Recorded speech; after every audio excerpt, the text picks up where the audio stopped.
Hello, Bacho. Let's read the given question. The question says, in the following questions, a statement of assertion A is followed by a statement of reason R. So, first statement given, if both assertion and reason are true and the reason is correct explanation of the assertion, then mark 1. Statement 2 given, if both assertion and reason are true, but the reason is not the correct explanation of assertion, then mark 2. Third statement given, if assertion is true statement, but reason is false, then mark 3. Fourth statement, if both assertion and reasons are false statement, then mark 4. Assertion given when soldier cross a bridge, they are asked to break steps. Reason given if they do not break steps, then they will apply large force on bridge simultaneously. So to understand this question, we need to understand about the key concept of resonance. So resonance की बात जब हम करते हैं तो उसको समझने के लिए we need to have an idea about the damp oscillation. ठीक है, तो डैम्प ऑसिलेशन में बेसिकली होता क्या है. Let's suppose we have a spring block system and this spring block system is vibrating. ठीक है, अब जब ये वाइब्रेट करेगा so let's say it is vibrating between the amplitude plus and minus है. सो यहाँ पे हम देख सकते हैं कि at any instant of time let's say it is moving down with some velocity. So एक फोर्स लगेगी इसके ऊपर, that is minus of B we which is the resistance force. अगर ये आइडियलिस्टिक कंडीशन है when there is no resistance offered, so in that situation ये जो amplitude था इसका it will be not getting varied with time. So ये constant रहेगा time के साथ. हम देख सकते हैं amplitude is having the fix value, plus है एंड माइनस है and it is constant with time. So ये आइडियलिस्टिक कंडीशन है. But if we put let's say ये सेटअप को हमने किसी फ्लूइड में डाल दिया and then we are oscillating this mass, so definitely at any instant when it is moving down तो इसके ऊपर एक रेजिस्टेंस फोर्स लगेगी ऊपर की तरफ माइनस बी वी, जिसको हम कहते हैं drag force.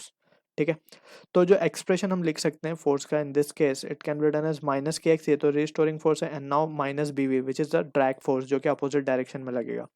To overcome this drag force we add some external source जो कि जिसकी फ्रीक्वेंसी इस बी वी से मैच करेगी.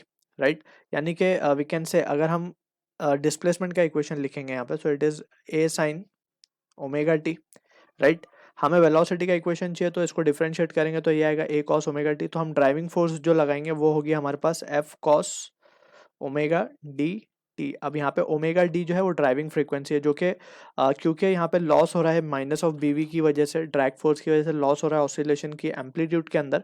सो वो लॉस को ओवरकम करने के लिए we are putting a force, external force, जिसकी फ्रीक्वेंसी जो है वो इससे मैच हो रही है ताकि ये इस लॉस को क्या कर सके, ओवरकम कर सके.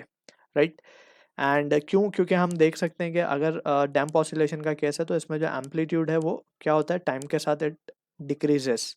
सो अगर हम देखें ध्यान से तो ये एम्पलीट्यूड क्या होता जा रहा है, डिक्रीज होता जा रहा है. ठीक है, एंड ये एक एक्सपोनेंशियल कर्व आता है बेसिकली.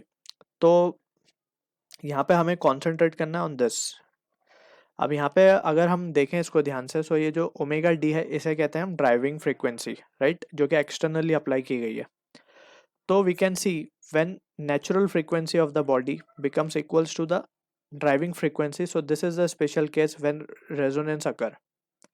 यानी कि एम्पलीट्यूड बहुत ही ज़्यादा शूट अप कर जाएगा इस कंडीशन में.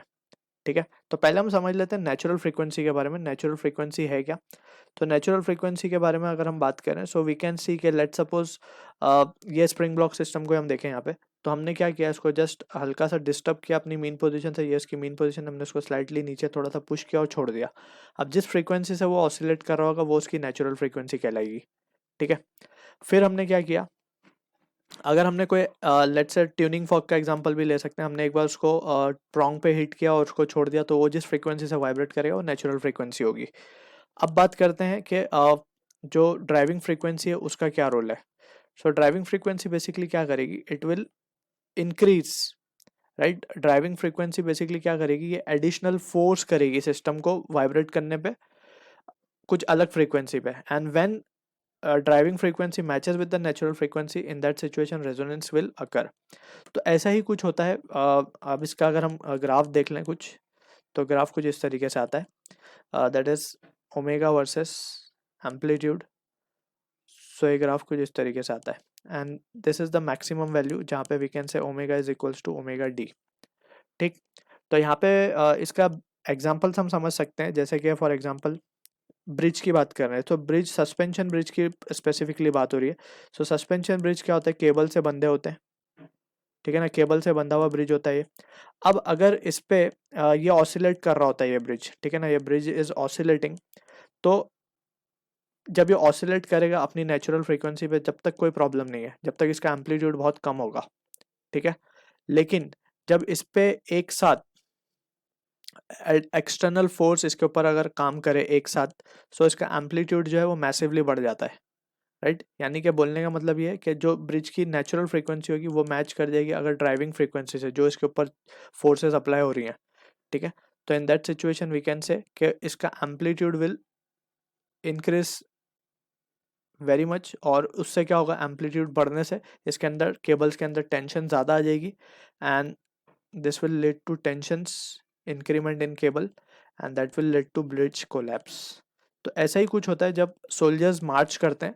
सो वो मार्च करते हैं सिंक के अंदर।